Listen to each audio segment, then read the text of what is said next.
Comunicación asertiva, humanizando la salud. Este es un video que quiere motivar el desarrollo de la comunicación asertiva que favorezca el servicio humanizador de la salud.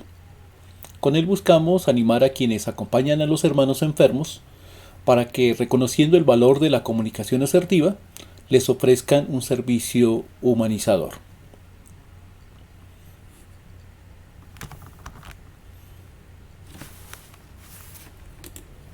Para tratar de comprender lo referente a un servicio pastoral asertivo, nos acercaremos a varios elementos. La humanización de la salud, definiciones, características, lo que no funciona, beneficios, técnicas y disposiciones. Veamos a ver. La humanización de la salud. Es el Señor Jesucristo quien nos ha dicho: cuanto hicisteis a uno de estos hermanos míos, aun a los más pequeños, a mí me lo hicisteis, según el Evangelio que nos presenta San Mateo. Esta palabra divina nos mueve a ofrecer una atención humanizadora a cada uno de los hermanos enfermos, aportando desde las capacidades personales y sobre todo desde las capacidades eclesiales. La humanización es un proceso que conduce al reconocimiento de la persona como un ser humano, lleno de dignidad inherente por ser procedente de Dios. Y en los procesos de salud se ofrece tanto como a quien es atendido como a quien brinda la atención. Con la humanización se busca que la atención no solo beneficie en lo biológico, también en lo psicológico, lo social y lo espiritual. A la atención en salud, con presentación de contenidos técnicos y teóricos, se han de sumar estructuras, actitudes, comportamientos y lenguajes, elementos que constituyen componente de la comunicación asertiva. El proceso humanizador nos permite sumarnos a los diversos agentes pastorales, y como agentes pastorales estamos llamados a brindar un servicio realmente cristiano en favor de los enfermos. Ahora hablemos de las definiciones. Podemos entender la asertividad como la capacidad de comunicar lo que se quiere, lo cual permite recibir un mayor beneficio. Comunicación en la que se dice todo lo que se ha de decir y de manera adecuada. La Real Academia de la Lengua refiere a una comunicación firme que no genera agresión. Tenemos unas características. La asertividad está asociada a otras dimensiones comunicativas como la claridad, la concreción, la brevedad, la empatía y el autocontrol. Claridad. La comunicación es clara cuando no deja dudas ni confusiones y está asociada con la verdad y la sinceridad. Por tanto, asertividad hace referencia a verdad y a sinceridad. La concreción. La comunicación asertiva es concreta, y es concreta aquella que no da tantos rodeos, ni se va por las ramas, va a lo esencial y no a lo accesorio. Refiere lo central y permite la formación del pensamiento estructurado con lo necesario, con lo que no puede faltar. Brevedad. La comunicación breve es reducida en el tiempo, presenta los argumentos y ejemplos necesarios y adecuados, pero no limita lo importante. Otra característica es la empatía. La comunicación empática permite compartir y recibir emociones, permite acercarse al pensamiento de los interlocutores, es decir, aquellas personas con las que dialogamos, a sus razonamientos y sentimientos. Es fundamental la empatía para desarrollar la conciencia y ayudar a mantener relaciones equitativas y constructivas. El control emocional. El control emocional refiere al conjunto de habilidades que permite que una persona que se comunica controle sus emociones, maneje sus sentimientos, no se enfurezca o deprima por lo pasajero, y en situaciones tensionantes se relaje y respire adecuadamente. Entonces, parte del control emocional, parte de la comunicación asertiva. Como cuarto elemento, entonces tenemos lo que no funciona. Y no funciona la comunicación asertiva cuando la comunicación es pasiva o agresiva. En la comunicación pasiva, el miedo a perder la imagen o los beneficios impide la expresión adecuada. Se desarrolla cuando hay temor a generar conflictos, a incomodar o generar rechazos. Entonces, no se dice lo que conviene, hay silencio, a veces se generan elogios o se miente, y queda insatisfecha la expresividad. En la comunicación agresiva, se intimida, se impone, no se regulan las emociones y se genera miedo. En la comunicación agresiva o pasiva, no se logran los resultados deseados. En una comunicación asertiva, no se juzga, no se condena. Se escucha y permite la expresión plena de los interlocutores. Como quinto elemento, ahora los beneficios. Una comunicación asertiva trae muchos beneficios, entre ellos tenemos que permite presentar las ideas de manera clara, ordenada y concisa. Favorece el aprovechamiento del tiempo. Ayuda a resolver los problemas con mayor eficacia. Apoya en la toma de decisiones de manera pronta y adecuada. Disminuye los niveles de estrés.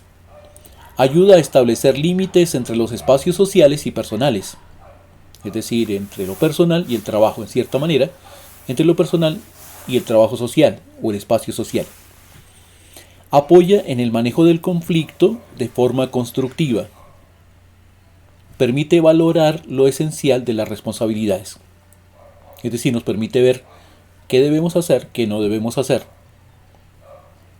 Favorece proponer o defender los puntos de vista. Permite la comprensión de los puntos de vista de los interlocutores y sus emociones. Permite dar información de manera calmada y controlada. Favorece ser escuchado y seguido y que se tengan en cuenta las propuestas que se hacen. Entonces hay algunos beneficios de la comunicación asertiva. Como sexto elemento, pues están las técnicas. Para desarrollar una comunicación asertiva, algunas personas como Melanie Amaya sugieren: primero, cuestionar las suposiciones. Preguntar para no quedarse en imaginaciones, es decir, hacer uno su cuento en la mente, pensar lo que el otro está pensando, pero no preguntarle. Y ya cuando se ha preguntado y clarificado, pues se llega a compromisos concretos. Segundo, hablar en lo posible en primera persona. Tercero, hacerse responsable de los propios sentimientos y no culpar a otros por ello. Los sentimientos son de cada persona, son propios, aunque transmitan emociones o se comunican a través de las emociones. Cuarto, hablar sobre hechos concretos, su impacto inmediato y su impacto a largo plazo. Quinto, describir las consecuencias de los hechos, desde la perspectiva personal, en algunos casos desde la perspectiva institucional, sobre todo cuando es una persona con responsabilidad institucional. Y el impacto que produce en las personas, en los otros.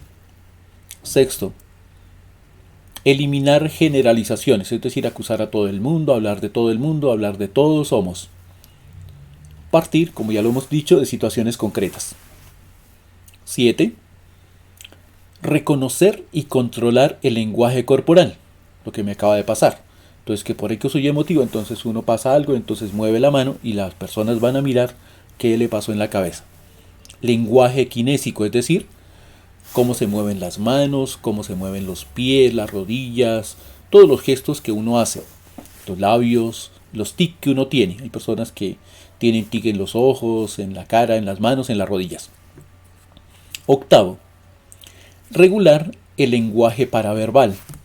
¿A qué hace referencia esto? A los tonos de voz, a los énfasis, a la velocidad, entre otros elementos. Es distinto hablar a la carrera, hablar despacio, hablar duro, hablar suave. Noveno, conviene practicar las conversaciones difíciles.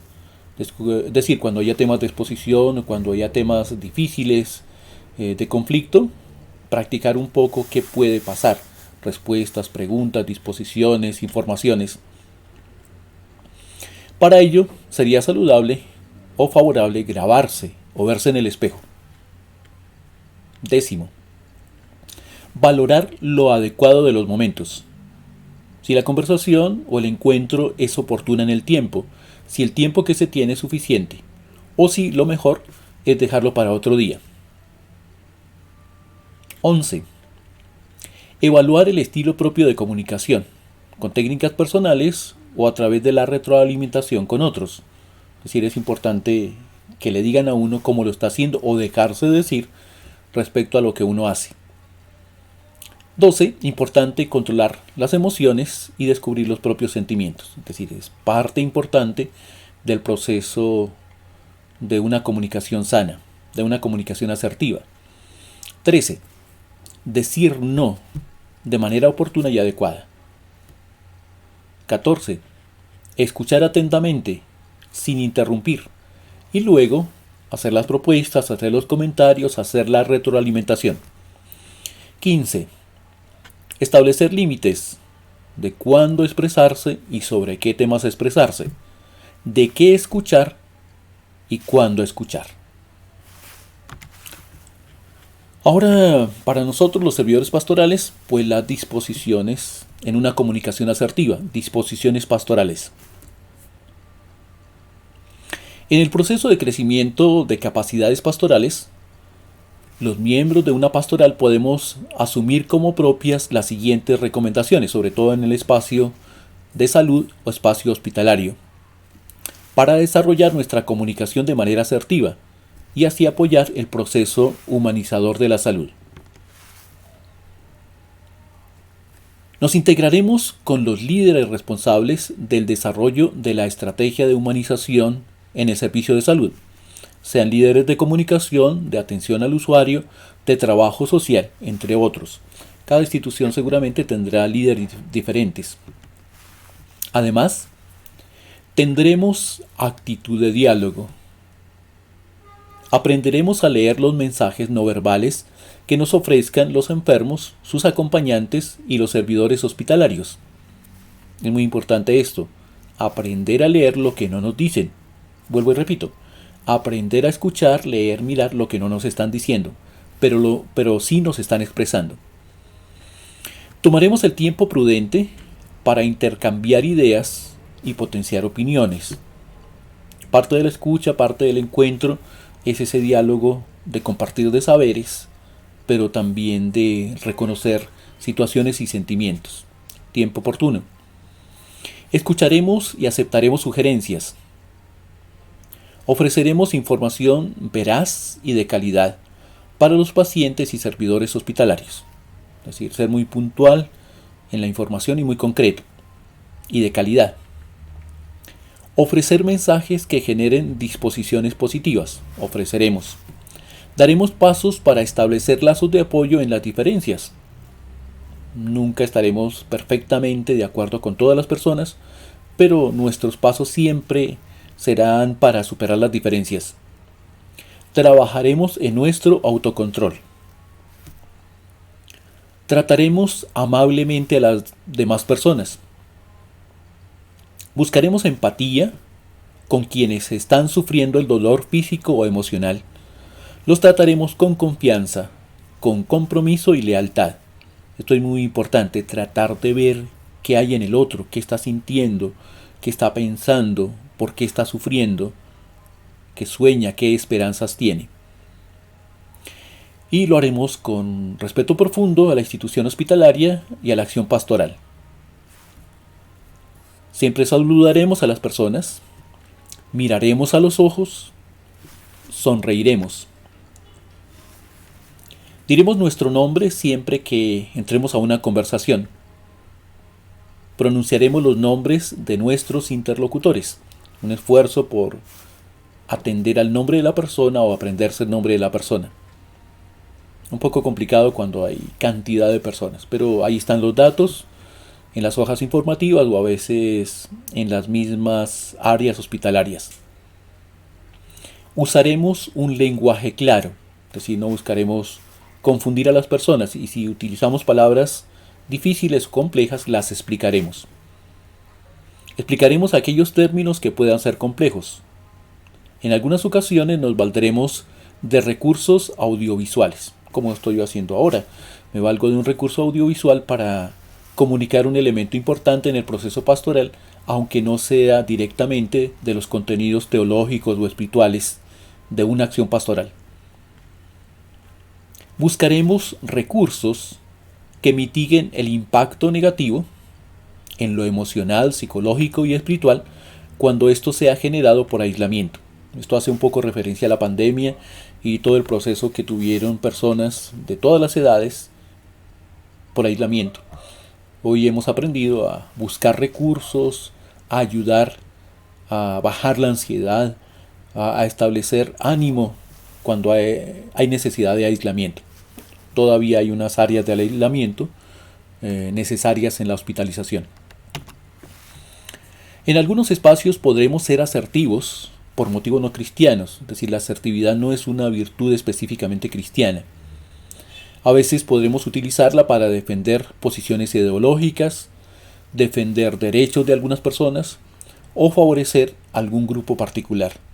Esta no es una orientación específicamente cristiana, pero sí como agentes pastorales cristianos, católicos o servidores de toda la humanidad, hemos de tener una asertividad unida a lo que Dios quiere, ayudando a orientar, corregir o reconciliar o sanar, según sea la voluntad de Dios. No es necesario pelear, no es necesario discutir, pero sí es necesario ser claros, no solo en nuestro pensamiento individual, sino en la voluntad de Dios. Nuestra asertividad ha de ser motivada por el amor, animada por el Espíritu Santo, que da valentía y desarrolla la verdadera caridad cristiana.